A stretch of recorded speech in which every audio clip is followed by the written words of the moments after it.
Černobylio avarija. 1986 m. balandžio 26 d. įvykusi ketvirtojo Černobylio atominės elektrinės bloko griūtis. Černobylio avarija buvo pirmoji iš 2 avarijų, kurios įvertintos 7 balais pagal tarptautinę branduolinių avarijų skalę. Sprogus Černobylio atominės elektrinės, esančio šalia 1970 metais pastatyto Pripetės miesto branduoliniam reaktoriui, jis buvo visiškai sunaikintas, o į aplinką išmestas didelis kiekis radioaktyviųjų medžiagų, tarp jų radioaktyvūs cezio ir jodo izotopai. Debesis, susidaręs nuo 10 dienų degusio reaktoriaus, išnešiojo įvairias radioaktyviąsias medžiagas didžiojoje Europos dalyje, o vėliau šiaurinėme planetos pusrutulyje. Per radioaktyvius kritulius labiausiai buvo užterštas regionas į šiaurės rytus nuo branduolinės jėgainės. Po avarijos pradėti padarinių likvidavimo darbai.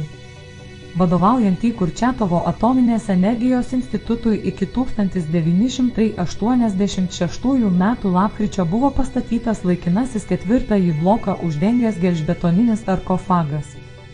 2016 metais užbaigtas statyti naujasis sarkofagas. Tai didžiausia tokio tipo avarija visoje branduolinės energetikos istorijoje, tiek pagal spėjamą žuvusiųjų ir nukentėjusių nuo jos pasekmių žmonių skaičių, tiek pagal ekonominę žalą. Per pirmuosius 3 mėnesius po avarijos mirė 31 žmogus. Ilgalaikio poveikio vertinimai skiriasi. Pagal vienus vertinimus ilgalaikės spinduliuotės poveikis 15 metų laikotarpiu tapo 60–80 žmonių mirties priežastimi.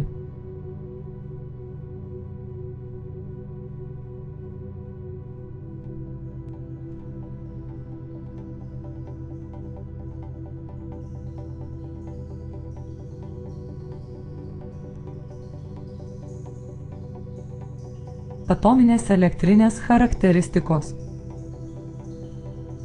Černobylio atominė elektrinė stovi šiaurės Ukrainoje, už 3 km nuo Pripetės miesto, už 18 km nuo Černobylio, 16 km nuo Baltarusijos sienos ir už 110 km nuo Kijevo.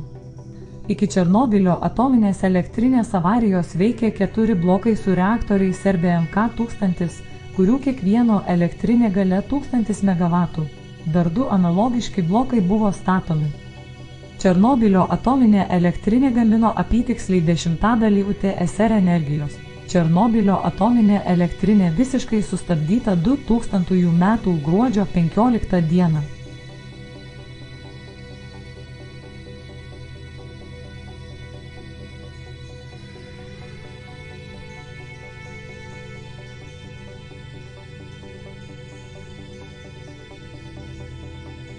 Avarija.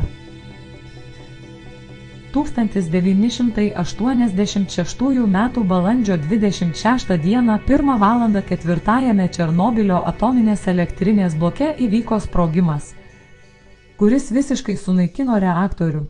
Bloko pastatas iš dalies sugriuvo, žuvo 2 žmonės, pagrindinių cirkuliacinių siurblių operatorius Valerijus Hodemčiukas ir Vladimiras Šašenokas. Įvairiose patalpose ir ant stogo kilo gaisras. Sprogimo vietoje susiliejo reaktoriaus šerdies likučiai, išsilydžiusio metalo, smėlio, betono ir kuro fragmentų mišinys nutekėjo į patalpą po reaktoriumi. Avarijos metu į aplinką pasklido radioaktyviųjų medžiagų, tarp kurių buvo urano, plutonio, jodo 131, cezio 134, cezio 137 ir taip toliau.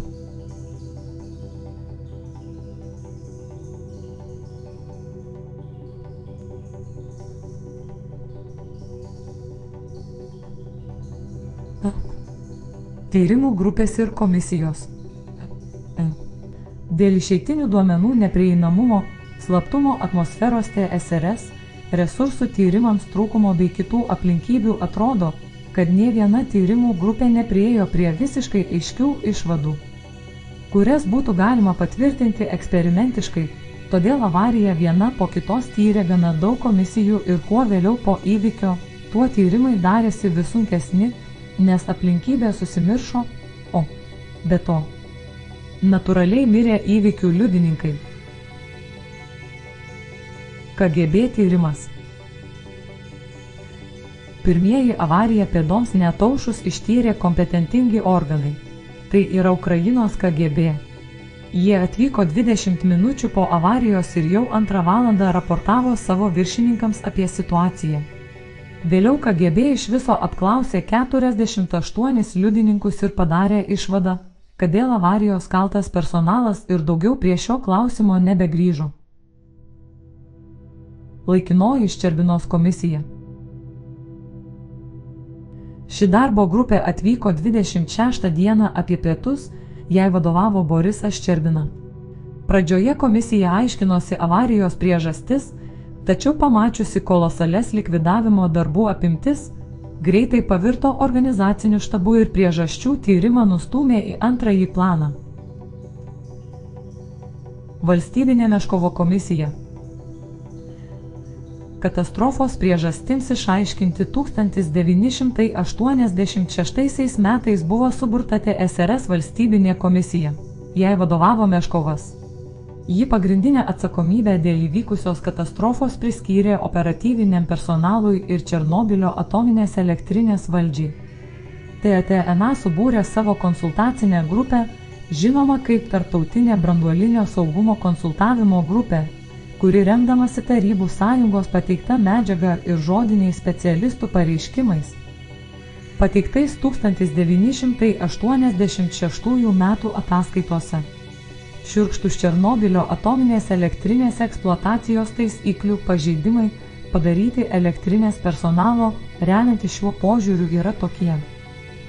Eksperimentas vykdytas bet kokia kaina, nepaisant to, kad pasikeitė reaktoriaus būklė.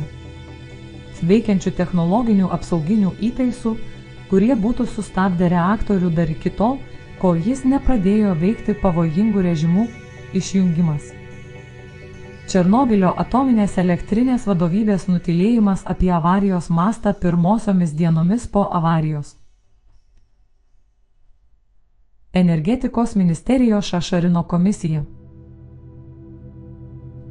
Pagrindinė avarijos priežastimi įvardinta iš esmės neteisinga reaktoriaus valdymo ir apsaugos sistemos strypų konstrukcija ir teigiamas garinio reaktyvumo koeficientas. Valstybinė Šteinbergo komisija. 1991 metais TSRS Gosatomnadzoro komisija. Be to, komisija išanalizavo avarijos metu galiojusius normatyvinius dokumentus ir nepatvirtino kai kurių anksčiau elektrinės personalui pateiktų kaltinimų. Papildanti INSAK 7 ataskaita. 1993 metais INSAK publikavo papildomą ataskaitą, atnaujindama tą INSAK 1 ataskaitos dalį, kurioje pagrindinis dėmesys skirtas avarijos priežastims ir skirdama daugiau dėmesio rimtoms reaktoriaus konstrukcijos problemoms. Ji daugiausia grindžiama TSRS Gosatomnadzoro duomenimis ir TSRS ekspertų grupės darbuotojų ataskaita, taip pat naujais duomenimis, gautais modeliuojant avariją. Daugelis 1986 metų ataskaitos išvadų buvo pripažintos neteisingomis, buvo peržiūrėtos kai kurios scenarijaus detalės, pateiktos INSAK 1. Taip pat pakeistos kai kurios svarbios išvados. Atnaujintoje ataskaitoje labiausiai tikėtina avarijos priežastimi įvardytos reaktoriaus projekto ir konstrukcijos klaidos. Buvo pripažinta, jog šios konstrukcinės ypatybės padarė didžiausią įtaką avarijos eigai ir jos pasekmėms. INSAK 7 nuomonė, pagrindiniai veiksniai, kurie padarė didžiausią įtaką avarijai, yra šie. Reaktorius neatitiko saugumo reikalavimų ir turėjo pavojingus konstrukcinius ypatumus. Prasta eksploatacijos reglamento saugumo dalies kokybė. Neefektyvi valdymo ir priežiūros sauga branduolinėje energetikoje, bendra branduolinio saugumo kultūros stoka tiek nacionaliniu, tiek vietiniu lygmeniu.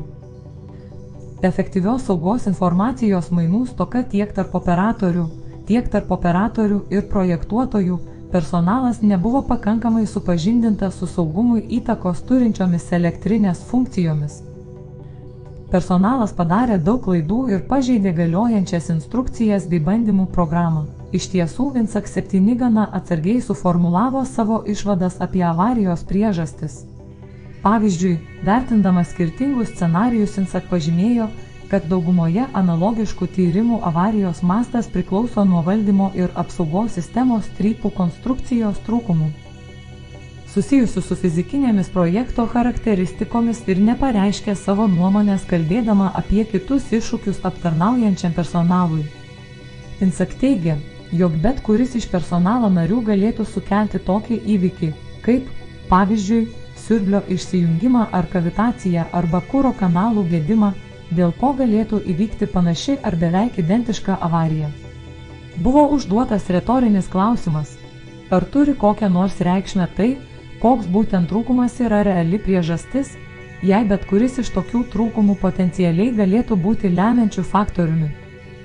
Peržiūrėdama reaktoriaus konstrukciją, Insak pripažino, kad valdymo ir apsaugos sistemos strypų ištraukimas kritinių bandymo metu tikriausiai buvo svarbiausias avariją sukėlęs veiksnys, ir pažymėjo, kad šiuo atveju avarijos pasekmės buvo abejotinų reglamentų ir procedūrų taikymas bei dėl to įvykęs 2 rimtų projektinių strypų konstrukcijos defektų ir teigiamo reaktyvumo ryšio derinys. Insak taip pat teigė, jog jai nebuvo panašu, kad faktinę reikšmę turėjo tai, kad teigiamas reaktyvumas avariniu režimu buvo paskutinis įvykis, nulėmęs reaktoriaus sunaikinimą. Svarbu tik tai, kad toks trūkumas egzistavo ir galėjo būti avarijos priežastimi. Insak labiau nagrinėjo ne priežastis, o veiksnius, kurie darė įtaką avarijos eigai. Pavyzdžiui, avarijos priežastis išvadose buvo suformuluota taip: iki galo neaišku, kas sukėlė galios didėjimą, kuris sunaikino Černobylio atominės elektrinės reaktorių. Tam tikras teigiamas reaktyvumas darė neabejotiną įtaką garų kiekio didėjimui mažėjant šilumnešio sąnaudoms. Papildomo teigiamo reaktyvumo padidinimas atliekant bandymą visiškai panardinus ištrauktus valdymo ir apsaugos sistemos strypus tikriausiai buvo lemiamas avarijos veiksnys.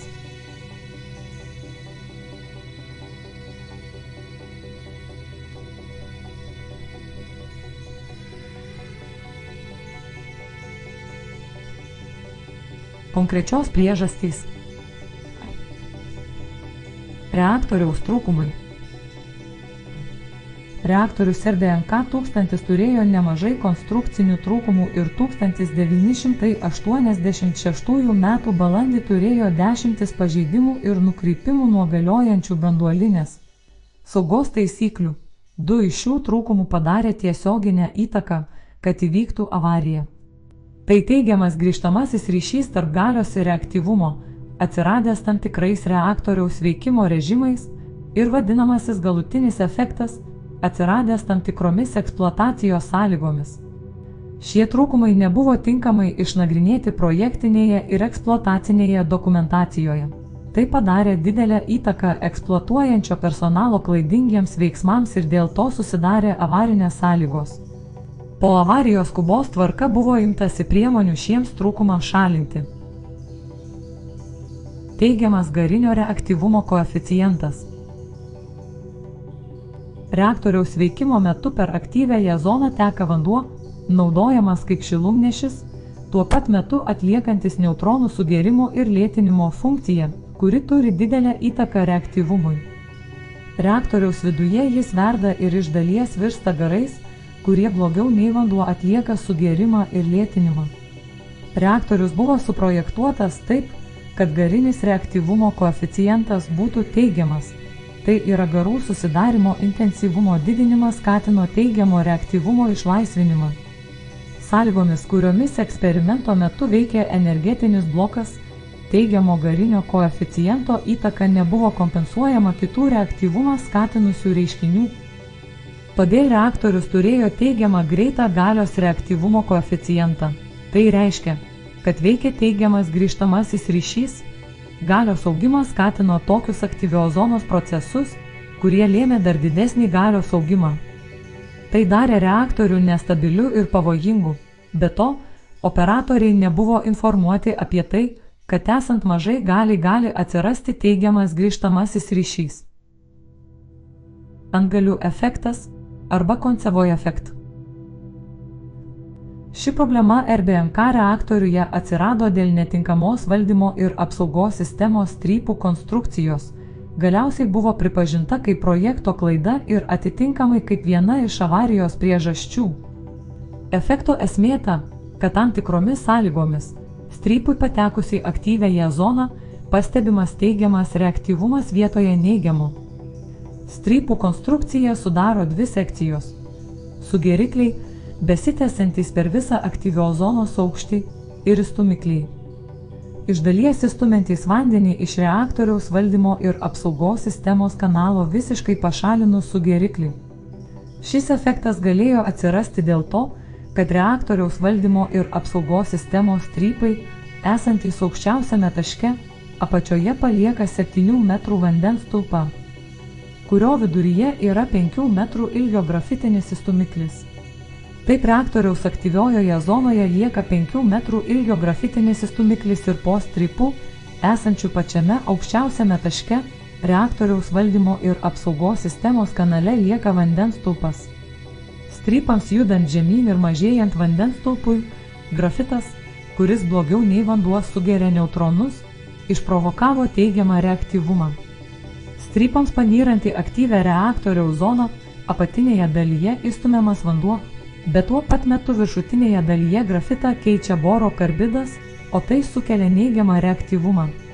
Kieno persvara ir kokio ženklo bus suminis reaktyvumas priklauso nuo neutronų lauko formos ir jo pastovumo, o tai savo ruožtu priklauso nuo daugelio reaktoriaus pradinės būsenos veiksnių. Visiškam galutinio efekto atsiradimui būtinas gana retas pradinių sąlygų derinys.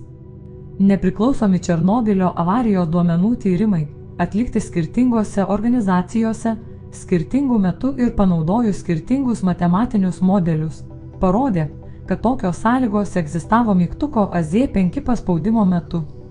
Vadinasi, suveikusi avarinė apsauga AZ5.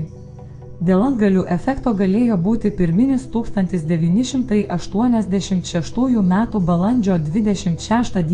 Černobylio atominėje elektrinėje įvykusios avarijos įvykis. Galutinio efekto egzistavimas buvo aptiktas 1983 metais. Ignalinos atominės elektrinės pirmojo bloko ir Černobylio atominės elektrinės ketvirtojo bloko fizinių paleidimų metu. Pagrindiniai projektuotojai išsiuntė apie tai informuojančius laiškus atominėms elektrinėms ir visoms suinteresuotoms organizacijoms. Į didžiausius aptikto efekto pavojus dėmesį atkreipė mokslinių vadovų organizacijos, kurios pasiūlė įvairių priemonių jiems pašalinti ir neutralizuoti, taip pat atlikti ir kruopštų tyrimą. Visgi šie pasiūlymai nebuvo įgyvendinti ir nėra jokių pranešimų, kad buvo atliekami kokie nors tyrimai, taip pat nežinoma, ar atominės elektrinės personalas žinojo apie galutinį efektą.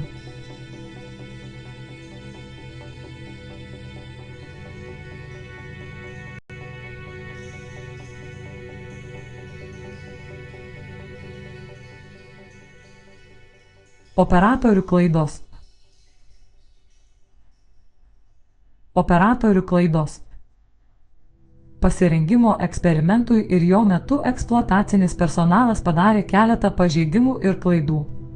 Iš pradžių buvo tvirtinama, kad būtent šie veiksmai tapo pagrindinę avarijos priežastimi. Vėliau šis požiūris buvo patikslintas ir nustatyta, kad dauguma iš nurodytų veiksmų nelaikomi pažeidimais arba jie neturėjo įtakos avarijos eigai. Vadinasi, reaktoriaus darbo režimas, esant žemesniai nei 700 MW galiai, nebuvo draudžiamas pagal tuo metu galiojusį reglamentą, kai buvo tvirtinama anksčiau. Nors ir buvo eksploatacijos pažeidimas bei vienas iš avariją sukėlusių veiksnių. Be to, tai buvo nukrypimas nuo patvirtintos bandymo programos. Lygiai taip pat visų 8 pagrindinių cirkuliacinių siurblių įjungimas nebuvo draudžiamas eksploatacijos dokumentacijoje. Taisyklių pažeidimu galima laikyti nebent pagrindinių cirkuliacinių siurblių srauto perteklių, bet tai kavitacijai įtakos neturėjo. Reaktoriaus avarinės aušinimo sistemos atjungimas buvo leidžiamas atsižvelgiant į patvirtintas sąlygas. Sistema buvo užblokuota pagal patvirtintą bandymo programą, gavus būtiną vyriausiojo inžinieriaus sutikimą. Įtakos avarijos eigai tai neturėjo. Tuo metu, kai avarinė reaktoriaus aušinimo sistema galėjo suveikti, aktyvi zona jau buvo sunaikinta. Reaktoriaus apsaugos blokavimas, gavus sustojusių 2 turbogeneratorių signalą, buvo ne tik toleruojamas, bet ir priešingai, buvo nurodyta apkrauti energetinį bloką prieš jį sustabdant.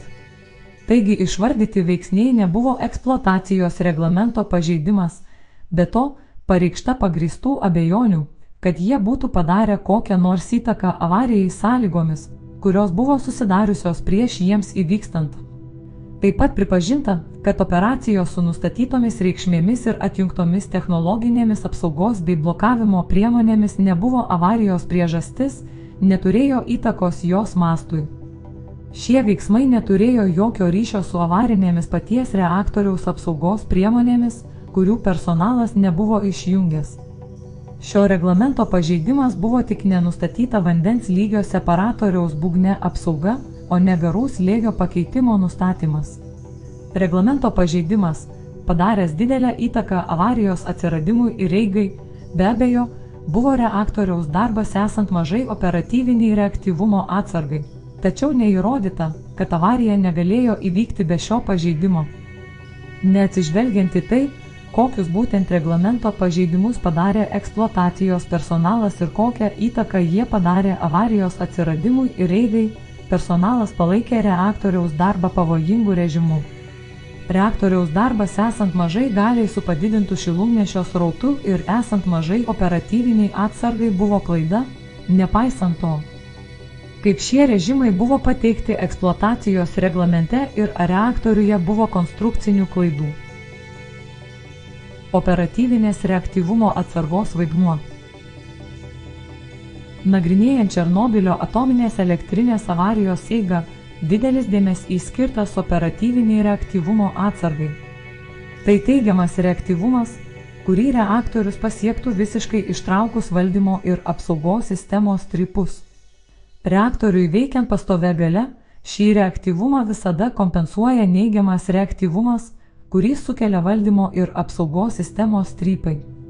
Didelis kiekis operatyvinės reaktyvumo atsargos reiškia padidintą dalį perteklinio branduolinio kuro, kuris sunaudojama šiam neigiamam reaktyvumui kompensuoti. Užuot tą patį uraną 235 panaudojus energijos dalijimui ir gamybai. Be to, padidėjusi operatyvinė reaktyvumo atsarga potencialiai didina pavojų, nes tai reiškia pakankamai didelį reaktyvumą, kuris gali atsirasti reaktoriuje, klaidingai ištraukiant valdymo ir apsaugos sistemos strypus.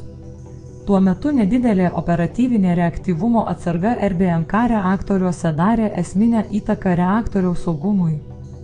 Norint palaikyti didžiausią reaktoriaus galią, esant mažai operatyviniai reaktyvumo atsargai, reikia beveik visiškai iš aktyvios zonos ištraukti valdomus strypus.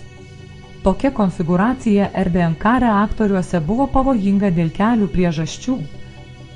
Stiprėjo erdvinis neutronų lauko nestabilumas, tapo sudėtinga užtikrinti tolygų energijos išsiskyrimą aktyvioje zonoje.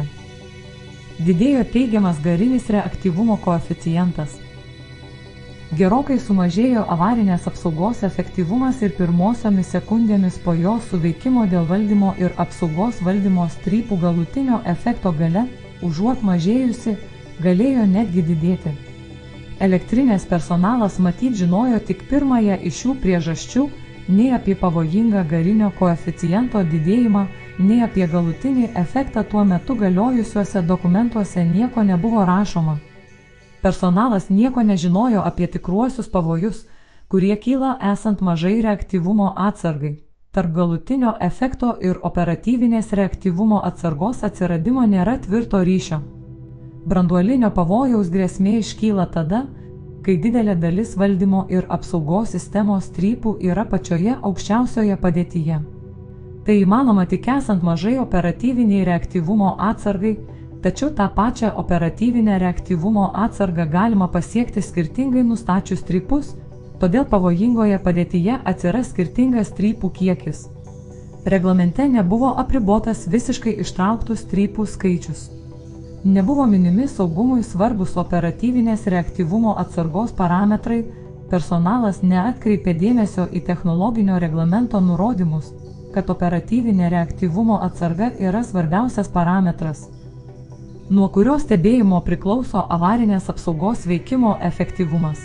Be to, projekte nebuvo numatytos tinkamos priemonės operatyviniai reaktyvumo atsargai matuoti. Nepaisant šio parametro svarbos, pulte nebuvo indikatoriaus, kuris nuolat apie jį informuotų. Paprastai operatorius 2 kartus per valandą gaudavo išspausdintą rezultatų ataskaitą iš elektrinės kompiuterio arba pareikalaudavo realaus laiko rezultatų, gaunamų per kelias minutes. Tai yra operatyvinė reaktyvumo atsarga negalėjo būti stebima kaip realiuoju laiku valdomas parametras, nes jo skaičiavimo paklaida priklauso nuo neutronų lauko formos.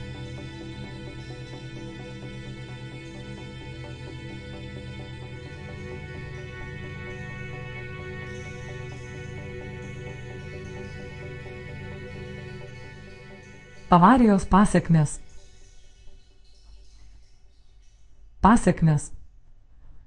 Per patį 4 bloko sprogimą žuvo tik vienas žmogus, dar vienas mirė ryte nuo patirtų traumų.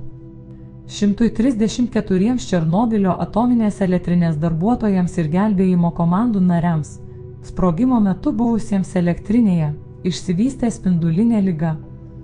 28 iš jų mirė per 4 metus po avarijos. Į Černobylio atominės elektrinės priešgaisrinės tarnybos pultą gautas pranešimas apie kilusį gaisrą. Į elektrinę išvažiavo budintis ugniagesių būrys, kuriam vadovavo vidaus tarnybos leitenantas Vladimiras Pravikas. Į pagalbą iš Pripetės išvyko 6 miesto priešgaisrinės tarnybos budėtojų būrys, kuriam vadovavo leitenantas Viktoras Kibenokas. Gaisro gesinimo operacijai vadovavo majoras Petrovičius, kuris gavo labai didelę dozę radiacijos, o išgyveno kaulų čiulpų operacijos, atliktos tais pačiais metais Anglijoje, dėka.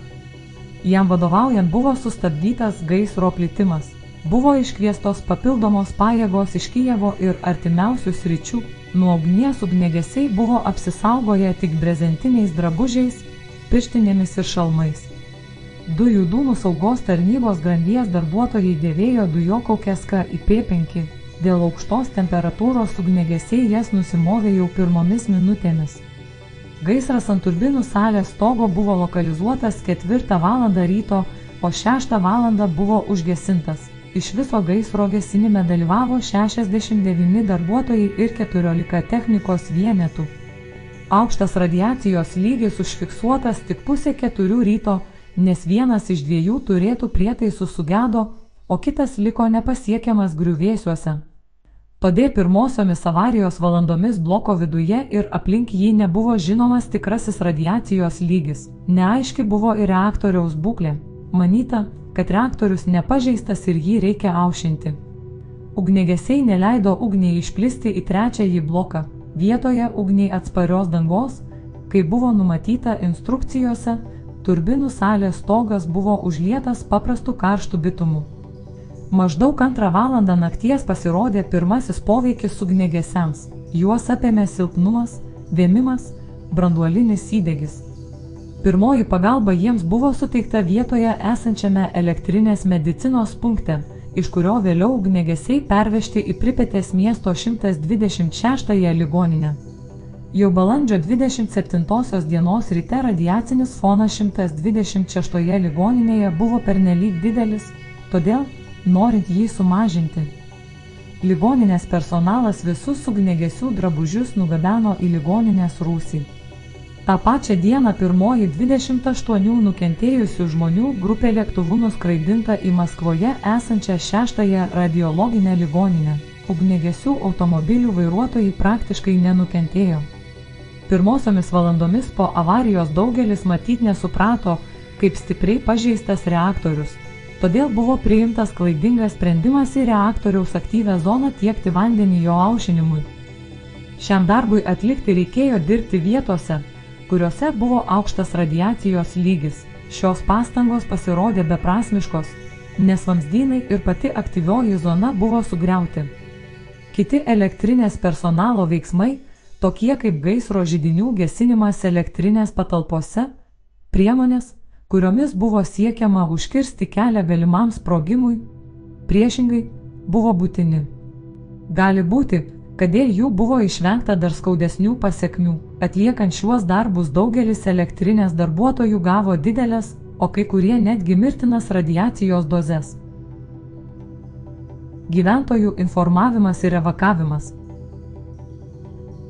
Pirmieji pranešimai apie Černobylio atominės elektrinės avariją tarybinėje žiniasklaidoje pasirodė balandžio 27 dieną, praėjus 36 valandoms po sprogimo ketvirtajame bloke. Pripetės radijo stoties diktorius pranešė apie miesto gyventojų surinkimą ir laikiną evakuaciją. 1986 m. balandžio 28 d. 21 val. TASS pranešė trumpą informacinį pranešimą. Černobylio atominėje elektrinėje įvyko nelaimingas atsitikimas. Vienas iš reaktorių buvo pažeistas. Imtasi priemonių incidento padariniams sutvarkyti. Nukentėjusiems suteikta būtinoji pagalba. Įvykio tyrimui sudaryta vyriausybės komisija. Nustačius radiacinio užterštumo mastą tapo aišku, kad reikės imtis Pripetės miesto gyventojų evakuacijos. Ji įvyko balandžio 29 dieną. Pirmosiomis dienomis po avarijos buvo evakuotos 10 km atstumu esančios gyvenvietės.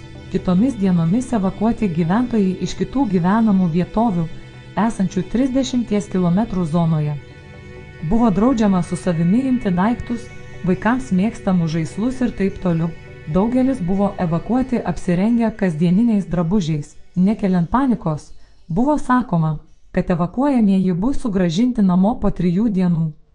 Naminius gyvūnus su savimi imti buvo draudžiama. Saugus gyventojų evakavimo kolonų judėjimo keliai buvo numatyti gavus radiacijos pasklidimo duomenis. Vis dėlto nei balandžio 26 dieną, nei 27 dieną gyventojai nebuvo įspėti apie esamą pavojų, nebuvo skelbiamos jokios rekomendacijos. Kaip elgtis siekiant sumažinti radioaktyviosios taršos įtaką. Tuo metu, kai daugelis užsienio valstybių žiniasklaidos priemonių kalbėjo apie pavojų žmonių gyvybei, o televizijos ekranuose buvo rodomas centrinės ir rytų Europos oro srovių žemėlapis. Kijeve ir kituose Ukrainos ir Baltarusijos miestuose vyko šventinės eisenos ir demonstracijos, skirtos tarptautiniai darbo dienai. Asmenys, atsakingi už informacijos slėpimą, vėliau savo poelgį aiškino būtinybę užkirsti kelią panikai tarp gyventojų, į paradą atsivedė netgi savo anūkus. 1986 m. gegužės 1 d. Srities tarybos liaudies deputatai nusprendė tik po medicininio patikrinimo leisti užsieniečiams išvykti iš Gomelio srities. Avarijos padarinių likvidavimas. Avarijos padariniams likviduoti buvo suburta vyriausybės komisija, kurios pirmininku buvo išrinktas Borisas Ščerbina, TSRS ministrų tarybos pirmininko pavaduotojas. Į komisijos sudėtį pateko reaktorių sukūrusio Kurčiatovo instituto chemikas neorganikas Valerijus Legasovas. Iš viso avarijos vietoje jis dirbo 4 mėnesius vietoje planuotų 2 savaičių.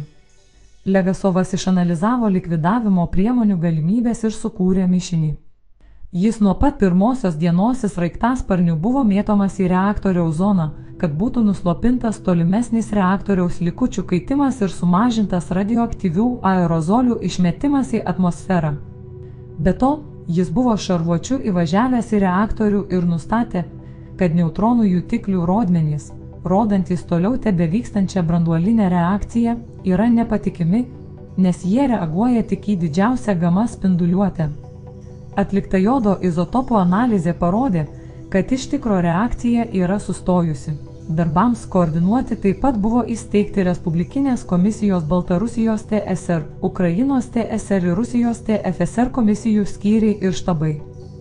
Į 30 km zoną aplink Černobylio atominę elektrinę pradėjo rinkti specialistai, vadovaujantis atliekamiems darbams avariniame bloke ir aplink jį, taip pat kariuomenė, tiek reguliarioji, tiek sudaryta ir skubiai iškviestų rezervininkų.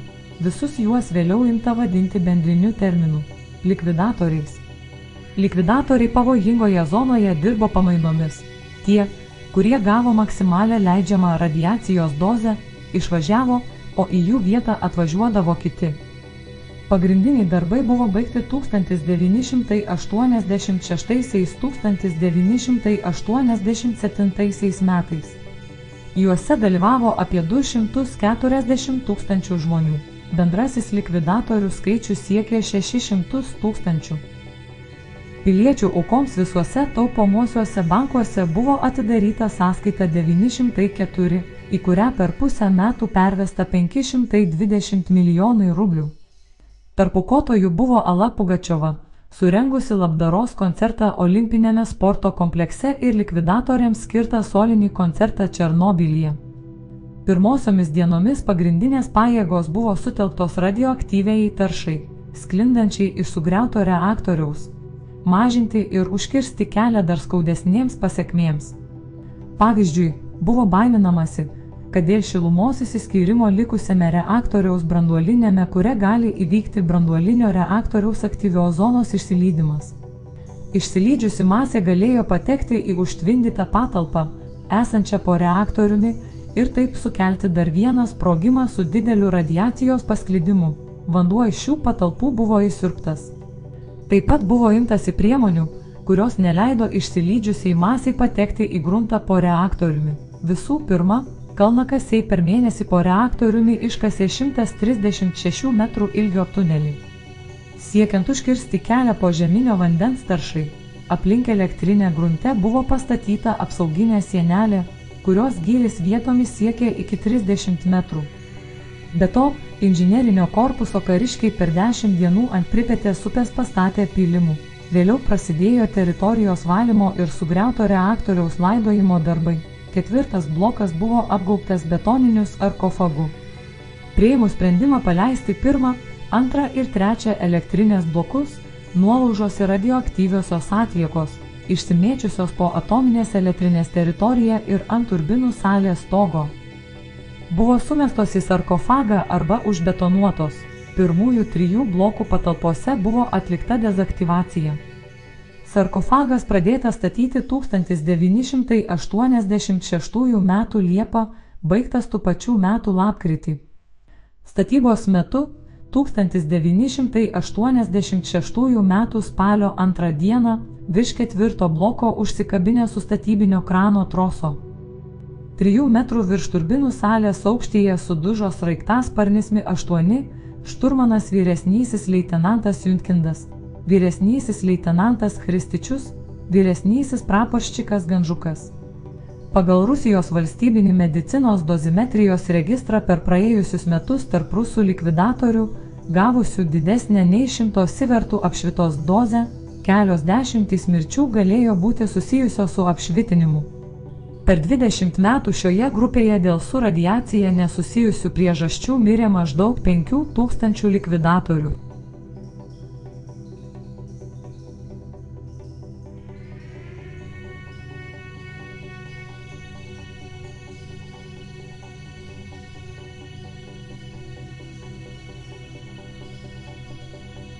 Avarijos pasekmės. Teisinės pasekmės. Černobylio avarija buvo didelis smūgis pasauliniai branduoliniai energetikai. Nuo 1986 metų iki 2002 metų Šiaurės Amerikoje ir Vakarų Europoje nebuvo pastatyta nė viena nauja branduolinė jėgainė. O tai susiję tiek su viešosios nuomonės spaudimu, tiek su tuo, kad stipriai išaugo draudimo įmokos ir sumažėjo branduolinės energetikos pelningumas. Keliose TSRS srityse ir respublikose buvo nutraukta 10 naujų atominių elektrinių projektų, užkonservuotos arba sustabdytos jų statybos. Įšaldytos 10 naujų blokų veikiančiose atominėse elektrinėse statybos. Ilgalaikės pasekmės. Dėl avarijos pasekmių 30 km spinduliu buvo panaikinta maždaug 5 milijonai hektarų žemės ūkio paskirties žemės aplink atominę elektrinę, nustatyta draudžiama zona. Sunaikinti ir palaidoti šimtai smulkių gyvenviečių. Prieš avariją 4 bloko reaktoriuje buvo apie 190 tonų branduolinio kuro. Pagal atliktus vertinimus, kurie šiuo metu laikomi tiksliausiais, į aplinką buvo išmesta nuo 5 iki 30% buvusio kiekio. Kai kurie mokslininkai nesutinka su šiais duomenimis, remdamiesi padarytomis nuotraukomis ir liudininkų, kurie teigia, kad reaktorius praktiškai tuščias, pastebėjimais. Tačiau reikėtų nepamiršti, kad 180 tonų urano dioksido tūris sudaro nežymę reaktoriaus tūrio dalį. Reaktorius daugiausia buvo užpildytas grafitu.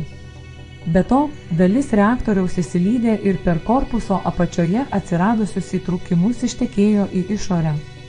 Be kuro, aktyvioje zonoje avarijos metu buvo dalymosi produktų ir transuraninių elementų, įvairių radioaktyvių izotopų, susikaupusių dirbant reaktoriui. Būtent jie sudaro didžiausią radiacijos pavojų. Dauguma jų liko reaktoriaus viduje, tačiau lengvesnės medžiagos buvo išsviestos į išorę. Tarp tokių medžiagų buvo visos inertinės dujos, buvusios reaktoriuje, maždaug 55% jodo, kurį sudarė garų ir kietų dalelių mišinys, taip pat organiniai junginiai, cezis ir telūras aerozolių pavidalu. Tarša pasklido daugiau nei 200 000 kvadratinių kilometrų plote, kurio apie 70% sudarė Baltarusijos, Rusijos ir Ukrainos teritorija. Radioaktyvios medžiagos pasklido aerozolių pavidalu, kurie palaipsniui nusėdo ant žemės paviršiaus. Inertinės dujos išsisklaidė atmosferoje ir nedarė įtakos artimiausių elektrinės regionų užterštumui. Tarša buvo labai netolygi, priklausė nuo vėjo krypties, vyravusios pirmosiomis dienomis po avarijos. Labiausiai nukentėjo vietovės, esančios arčiausiai Černobilio atominės elektrinės, šiauriniai Kijevo ir Žitomiro sričių rajonai Ukrainoje, Gomelio sritis Baltarusijoje ir Brensko sritis Rusijoje. Radiacija pasiekė net ir gana toli nuo avarijos vietos nutolusius regionus, pavyzdžiui, Leningrado sritį, Moldaviją ir Čiuvašiją. Juose iškrito radioaktyvių kritulių. Didžioji dalis stroncio ir plutonio nusėdo 100 km atstumu nuo elektrinės, nes buvo sudaryti iš didesnių dalelių. Jodas ir cezis pasklido žymiai platesnėje teritorijoje. Pirmosiomis savaitėmis po avarijos didžiausią pavojų gyventojams kėlė radioaktyvusis jodas, kurio pusėjimo trukmė gana trumpa, ir telūras. Šiuo metu didžiausią pavojų kelia stroncio ir cezio izotopai, kurių pusėjimo trukmė apie 30 metų. Didžiausia cezio 137 koncentracija aptinkama paviršinėme dirvožemio sluoksnyje, iš kurio patenka į augalus ir grybus. Tarša taip pat veikia gyvūnus, kurie jais minta. Radioaktyvūs plutonio ir americio izotopai dirvožemyje lieka šimtmečiais ar net ir tūkstantmečiais, tačiau jų kiekis nedidelis. Miestuose pagrindinė pavojingų dalelių dalis kaupiasi ant plokščių paviršių, ant vėjų, kelių, stogų. Veikiant vėjui ir lietui, taip pat dėl žmonių veiklos, užterštumo lygis stipriai sumažėjo ir dabar radiacijos lygis daugelyje vietų grįžo į foninį lygį. Žemės ūkio plotuose pirmaisiais mėnesiais radioaktyvių medžiagų nusėdo ant augalų, lapų ir žolės, todėl radiacija paveikė žolėdžius gyvūnus. Po to radionuklidai kartu su lietumi ar nukritusiais lapais pateko į dirvą ir dabar, daugiausia per šaknis, patenka į žemės ūkio augalus. Tarša žemės ūkio regionuose stipriai sumažėjo, bet kai kuriuose vietovėse cezio kiekis piene vis dar gali viršyti didžiausią leidžiamą kiekį.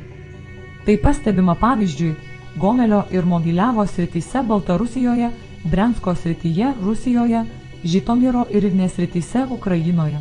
Tarša stipriai paveikė miškus. Kadangi miško ekosistemoje cezis nuolat recirkuliuoja ir iš jo nepasišalina, miško produktų, tokių kaip grybai, uogos ir žvėriena, užterštumo lygis išlieka pavojingas. Upių ir daugumos ežerų užterštumo lygis šiuo metu nedidelis. Visgi kai kuriuose uždarytuose ežeruose, kuriuose nėra ištakų, cezio koncentracija vandenyje ir žuvyje dar dešimtmečius gali kelti pavojų. Tarša pasklido ne tik 30 km zonoje, Padidėjusi cezio 137 koncentracija pastebėta kerpėse ir elnienoje, arktinėse Rusijos, Norvegijos, Suomijos ir Švedijos rytyse. 1988 m. Liepos 18 d. užterštoje Baltarusijos teritorijoje buvo įkurtas Polesės valstybinis radiacinis ekologinis draustinis.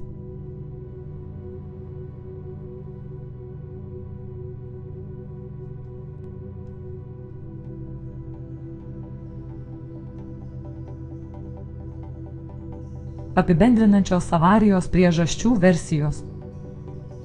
Ukrainos atominio saugumo instituto ekspertas fizikas Borisas Gorbačiovas teigia, kad egzistuoja apie 110 versijų, kodėl sprogo ketvirtasis reaktorius.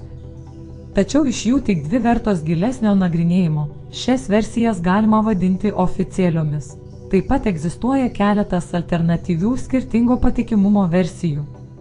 Vieningos nuomonės dėl avarijos priežasčių, dėl ko sutiktų visos branduolinės fizikos ir technikos specialistų ekspertinės grupės, nėra.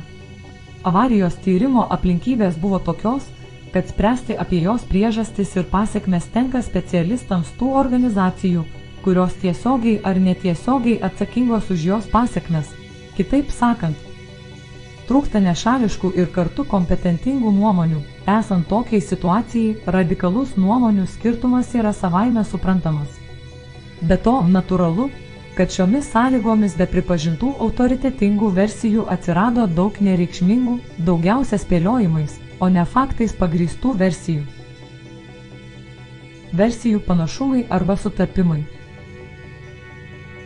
Vienintelis dalykas, kuris sieja autoritetingas versijas, tai bendras avarijos eigos scenarijus. Jos pagrindą sudarė nekontroliuojamas reaktoriaus galios augimas, sukėlęs branduolinio pobūdžio sprogimą.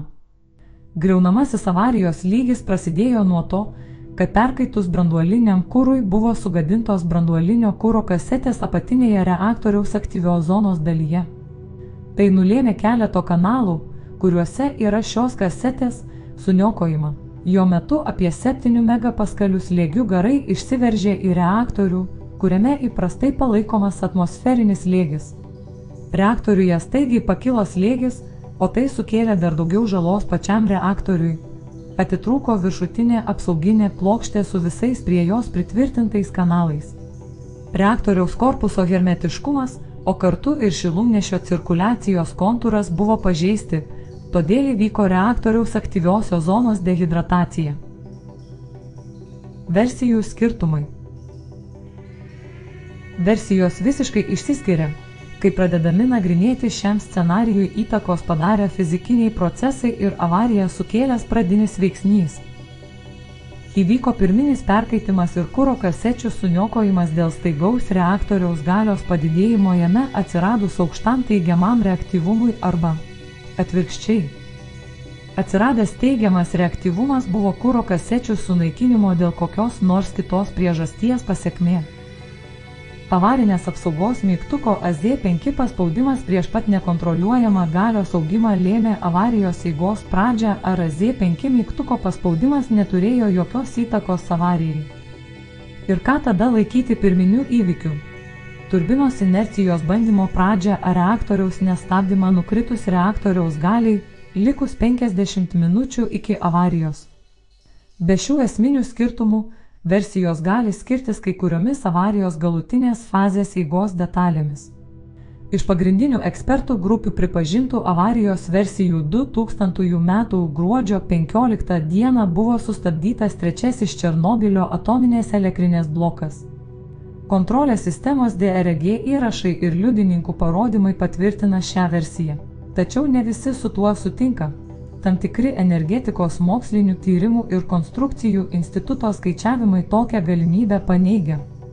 Vyriausiasis konstruktorius pateikė kitokias pradinio nekontroliuojamo galios augimo versijas, kuriuose to priežastis yra ne reaktoriaus valdymo ir apsaugos sistemos darbas, o išorinio priverstinės daugkartinės cirkuliacijos kontūro sąlygos, kurias sukėlė eksploatacijos personalo veiksmai. Pradiniai avarijos įvykiai šiuo atveju galėtų būti pagrindinio cirkuliacinio siurblio kavitacija, dėl kurios įsijungė pagrindinis cirkuliacinis siurblys ir suintensyvėjo garų išsiskyrimo procesas su atsiradusiu teigiamu reaktyvumu. Reaktoriaus kanalų uždaromųjų reguliuojamųjų vožtuvų kavitacija, dėl kurios į aktyviąją zoną pateko papildomas garų kiekis su atsiradusiu teigiamu reaktyvumu. Pagrindinio cirkuliacinio siurblio apsauginių įtaisų atsijungimas, dėl to suintensyvėjo garų išsiskyrimo procesas su atsiradusiu teigiamu reaktyvumu. Kavitacijos versijos grindžiamos skaičiavimų tyrimais, atliktais Energetikos mokslinių tyrimų ir konstrukcijų institute, bet šių skaičiavimų autorių teigimu, išsamus kavitacijos reiškinių tyrimai nebuvo atliekami. Pagrindinių cirkuliacinių siurblių atsijungimo versija, kaip avarijos atsiradimo priežastis, nepatvirtinta užregistruotais kontrolės sistemos DRG duomenimis. Be to, visos trys versijos yra kritikuojamos dėl to, kad iš esmės kalbama ne apie pradinius avarijos įvykius, o apie faktorius, prisidėjusius prie avarijos atsiradimo. Versijai patvirtinti nėra atlikta pakankamai kilusią avariją modeliuojančių skaičiavimų. Taip pat egzistuoja skirtingos galutinės avarijos fazės, dėl kurios sprogo reaktorius, versijos. Vandenilio sprogimas. Spėjama, kad reaktorių sunaikinęs sprogimas buvo cheminio pobūdžio, tai yra sprogo vandenilis, kuris reaktoriuje susidarė dėl aukštos temperatūros, pakilusios dėl cirkonio garų reakcijos ir daugelio kitų procesų. Aleksejus Fatachovas teigia, kad vandenilis susikaupė virš reaktoriaus salėje ir sprogo pastato sienos ir lubos analogiškai kaip Fukušimos vandenilio sprogimų atveju. Garų sprogimas. Pagal kitą versiją sprogimą sukėlė tik garai.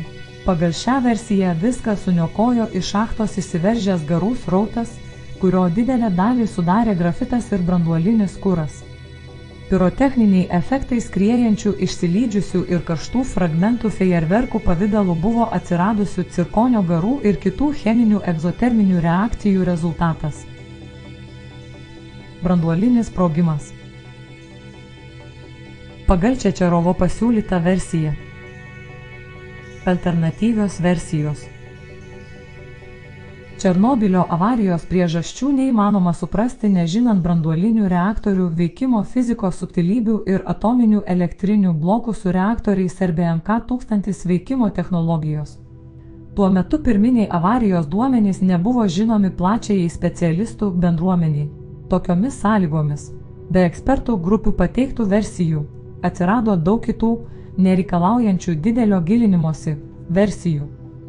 Pirmiausia, tai versijos, pateiktos kitų mokslo ir technikos sričių specialistų. Visose šiose hipotezėse avarija įvyko dėl visiškai kitų fizikinių procesų nei tie, kuriais grindžiamas atominės elektrinės darbas, tačiau gerai žinomų autoriams pagal jų profesinę veiklą. Lokalaus žemės drebėjimo versija. Plačiai paplito versija, kurią pateikė Rusijos mokslų akademijos Gamburcevo žemės fizikos instituto darbuotojas Barkovskis. Stipri vibracija prieš katastrofą galėjo būti sukelta ne procesų reaktoriaus viduje, o žemės drebėjimu. Manoma, kad šalia esantis trečiasis blokas nenukentėjo, nes bandymai vyko tik ketvirtajame bloke. Černobylio atominės elektrinės darbuotojai, buvę kituose blokuose, jokios vibracijos nepajautė. Dirbtinio kamuolinio žaibo versija. Pagal kitą versiją, išsakytą Rusijos mokslų akademijos informatikos problemų instituto darbuotojo Torčygino, sprogimo priežastis galėjo būti dirbtinis kamuolinis žaibas. Atsiradęs atliekant elektromechaninius bandymus ir prasiskverbęs į aktyvią reaktoriaus zoną bei sutrikdęs jo darbo režimą. Hipotezės autorius teigia, kad jam pavyko nustatyti kamuolinio žaibo prigimtį ir paaiškinti jo paslaptingas savybes, iš jų ir savybę judėti dideliu greičiu. Jis tikina, kad atsiradęs kamuolinis žaibas galėjo per sekundės dalį garų vamzdynais patekti į aktyvią reaktoriaus zoną. Diversijos versija. Taip pat egzistuoja sąmokslo teorijų, pavyzdžiui, kad sprogimas sukeltas įvykdžius slaptųjų tarnybų diversiją. Jos prielaidos labai įvairios. Sprogmenys padėti po reaktoriumi, kurių pėdsakai tariamai aptikti ant kuro masės paviršiaus. Į aktyvią zoną įstatytos specialios kuro kasetės, kurios prisodrintos uranu. Diversija panaudojant pluoštinį ginklą, sumontuotą dirbtinėme Žemės palydove, arba vadinamąjį nuotolinį geotektoninį ginklą. Aleksejaus Besonovo slaptų mokymų sukėlusių sprogimą versija. Diversijos versija pagal Nikolajų Kravčiuką, parašiusi atskirą knygą šiuo klausimu. Pirminių duomenų nuslėpimo versija. Ukrainos mokslų akademijos atominių elektrinių saugumo problemų instituto darbuotojo Gorbačiovo pristatyta versija.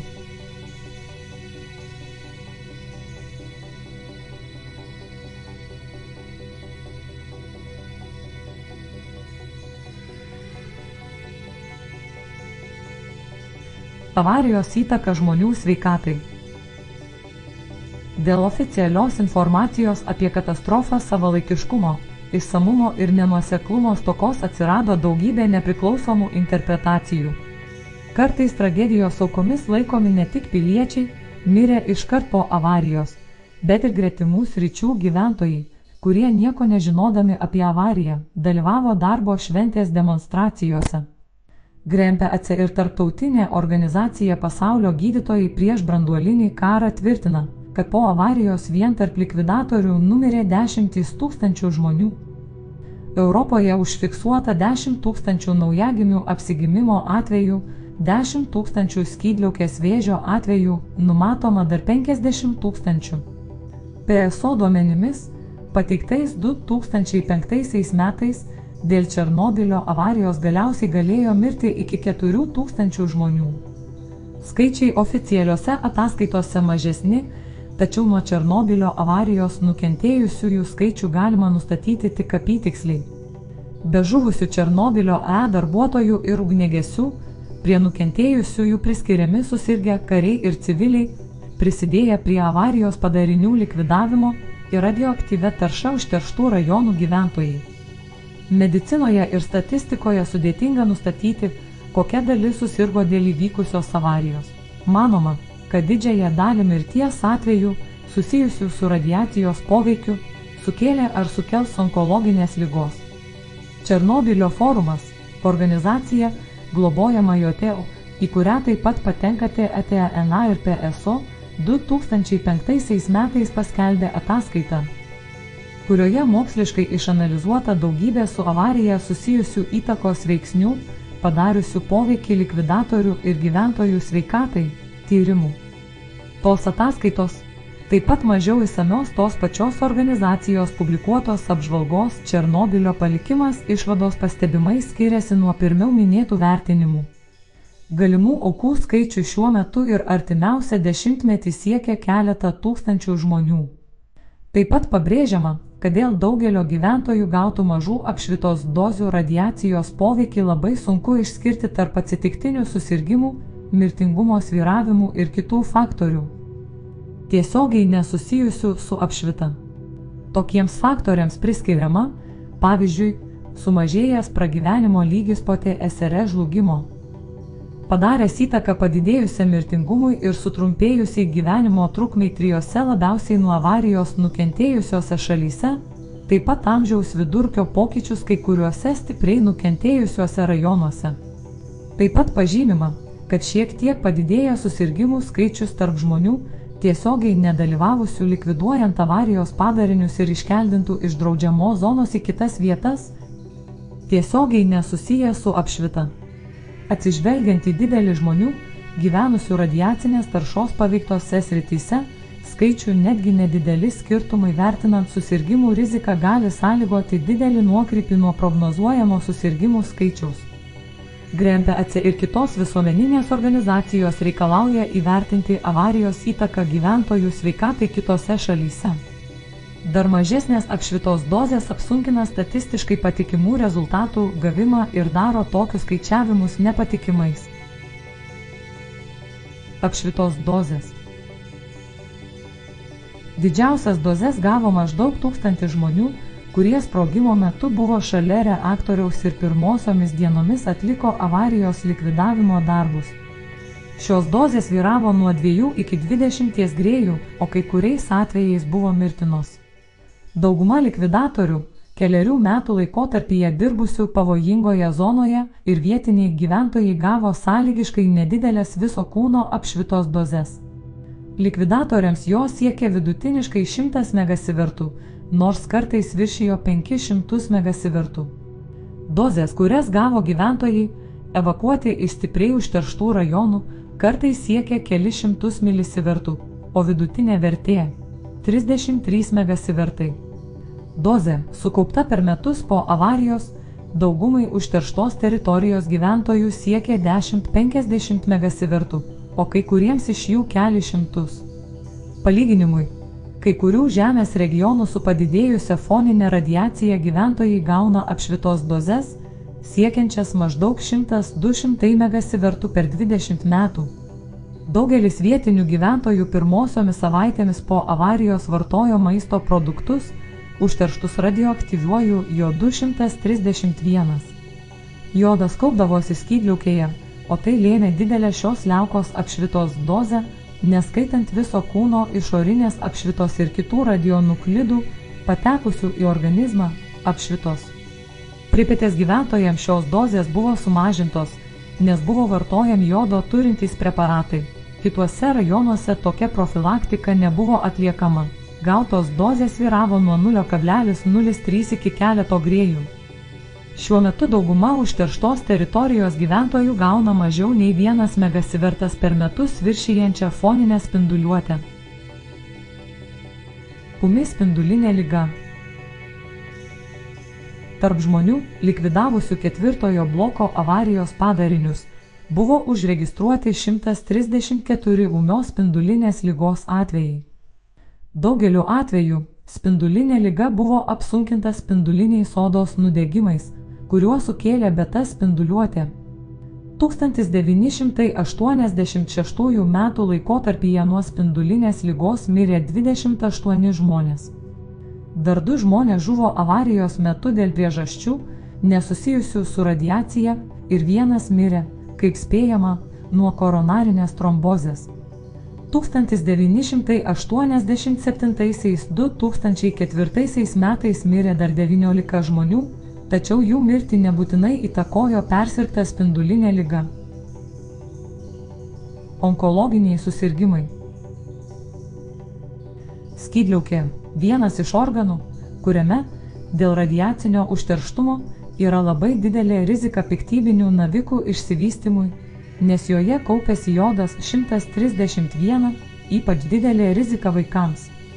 1990–1998 metais buvo užregistruota daugiau kaip 4000 susirgimo skydliaukės vėžių atvejų tarp žmonių, kuriems avarijos metu buvo mažiau nei 18 metų.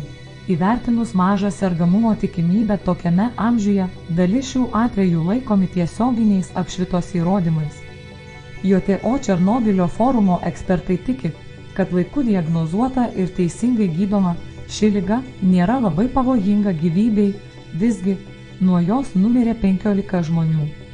Ekspertų manymu, skydliaukės vėžio susirgimų skaičius dar daugelį metų augs. Kai kurie tyrimai rodo padidėjusį sergamumą leukemija ir kitais piktybiniais navikais, tiek tarp likvidatorių, tiek tarp žmonių, gyvenančių užterštuose rajonuose. Šie rezultatai prieštaringi ir dažnai statistiškai nepatikimi, įtikinamų įrodymų dėl padidėjusios rizikos šiais susirgimais, tiesiogiai susijusių su avarija, nepateikta. Visgi didelės likvidatorių grupės stebėjimas, vykęs Rusijoje, parodė keliais procentais padidėjusi mirtingumą. Jei šie rezultatai teisingi, tai reiškia, kad tarp 600 000 žmonių gavusių didžiausias apšvitos dozes. Mirtingumas nuo piktybinių navikų dėl avarijos išauga apytiksliai 4000 žmonių 100 000 atvejų, kuriuos įtakojo kitos priežastys. Pagal anksčiau įgytą patirtį, pavyzdžiui, Stebint Hirošimos ir Nagasakio atominio bombardavimo nukentėjusiuosius, žinoma, kad susirgimo leukemija rizika sumažėja praėjus keliems dešimtmečiams po apšvitos. Susirgimo kitais piktybiniais navikais situacija yra priešinga. Pirmuoju 10–15 metų laikotarpiu susirgimo rizika yra nedidelė, bet vėliau išauga. Visgi neaišku, ar taikytina tokia patirtis, todėl, kad dauguma nukentėjusiųjų nuo Černobilio avarijos gavo daug mažesnės dozes. Genetinės ligos. Įvairios nevyriausybinės organizacijos skelbia apie gausius apsigimimus ir didelį vaikų mirtingumą užterštuose rajonuose. Pagal Černobilio forumo ataskaitą, publikuojamuose statistiniuose tyrimuose nėra įtikinamų to įrodymų. 1986–1994 metais skirtinguose Baltarusijos rajonuose buvo pastebėtas padidėjęs apsigimimų skaičius. Bet jis buvo beveik vienodas tiek užterštuose, tiek švariuose rajonuose. 1987 m. sausį buvo užregistruota neįprastai daug Dauno sindromo atvejų, tačiau tokių atvejų didėjimo tendencijų nepastebėta. Vaikų mirtingumas yra didelis visose 3 valstybėse, nukentėjusiose nuo Černobilio avarijos. Po 1986 metų mirtingumas sumažėjo tiek užterštuose, tiek ir švariuose rajonuose. Nors užterštuose rajonuose mažėjimas buvo lėtesnis, mirtingumo pasiskirstimas, stebėtas skirtinguose rajonuose ir skirtingais metais, neleidžia kalbėti apie aiškias tendencijas. Be to, kai kuriuose užterštuose rajonuose iki avarijos vaikų mirtingumas buvo žymiai mažesnis už vidutinį. Kai kuriuose, labiausiai užterštuose rajonuose, pastebėtas mirtingumo padidėjimas. Neaišku, ar tai susiję su radiacija ar su kitomis priežastimis, pavyzdžiui, su žemu pragyvenimo lygiu šiuose rajonuose arba prasta medicininė pagalba. Baltarusijoje, Rusijoje ir Ukrainoje atliekami papildomi tyrimai, kurių rezultatai dar nebuvo žinomi Černobilio forumo ataskaitos pateikimo metu. Kitos ligos. Keletas tyrimų parodė, kad likvidatoriams ir užterštų sričių gyventojams yra padidėjusi rizika susirgti įvairiomis ligomis, tokiomis kaip katarakta, širdies ligomis, susilpnėjusiu imunitetu. Černobilio forumo ekspertai priėjo išvadą, kad ryšys tarp susirgimo katarakta ir apšvita, gauta po avarijos, nustatytas gana patikimai.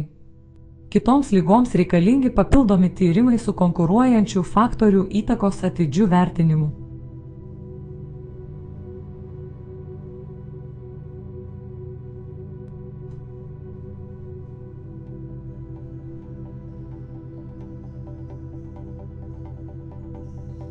Tolimesnis elektrinės likimas. Po 4 bloko avarijos elektrinės veikla buvo pristabdyta dėl aplinkoje esančios radiacijos. Tačiau jau 1986 m. spalį po kruopščios teritorijos dezaktyvacijos ir sarkofago statybos, 1 ir 2 blokai buvo vėl paleisti. 1987 m. gruodį pradėjo veikti ir 3 blokas. 1995 m. gruodžio 25 d. buvo pasirašytas susitarimo memorandumas tarp Ukrainos vyriausybės, Didžiojo 7 valstybių vyriausybių ir Europos komisijos, pagal kurį pradėta kurti elektrinės uždarymo iki 2000 metų programa. Sprendimas uždaryti pirmąjį bloką buvo priimtas 1996 m. lapkričio 30 d. antrąjį. 1999 m. kovo 15 d. 2000 m. kovo 29 d. Ukrainos ministrų kabinetas priėmė sprendimą NR 598 dėl išankstinio 3 bloko eksploatacijos nutraukimo ir visiško Černobilio atominės elektrinės uždarymo. 2000 m. gruodžio 15 d. 13 val. Ukrainos prezidento įsakymų tiesioginės transliacijos tarp Černobilio atominės elektrinės ir nacionalinių menų rūmų Ukraina metu Avarinės apsaugos rakto pasukimu visam laikui sustabdytas Černobylio atominės elektrinės 3 bloko reaktorius. Elektrinėje nustota gaminti elektros energiją. 2004 m. kovą Europos rekonstrukcijos ir plėtros bankas paskelbė konkursą naujo Černobylio atominės elektrinės sarkofago projektavimui, statybai ir eksploatavimui. 2007 m. rugpjūtį konkurso laimėtojų tapo firma Novarka kartu su prancūzų kompanijomis. 2012 m. kovo 3 d. Ukrainos ekstremalių situacijų ministras Viktoras Baloga paskelbė, kad Černobylio atominė elektrinė jau prasidėjo naujos sarkofago statybos darbai. 2012 m. lapkričio 24 d. Černobylio atominės elektrinės objekto pastovės statybos aikštelėje į 22 metrų aukštį buvo pakelta pirmoji rytinė arkos dalis, kurios svoris 5300 tonų.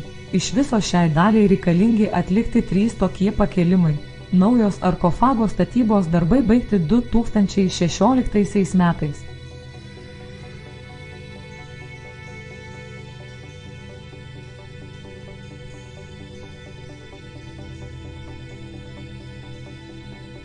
Jei patiko vaizdo įrašas, būtinai paspauskite patinka, rašykite komentarą arba užsiprenumeruokite kanalą Zuikio TV.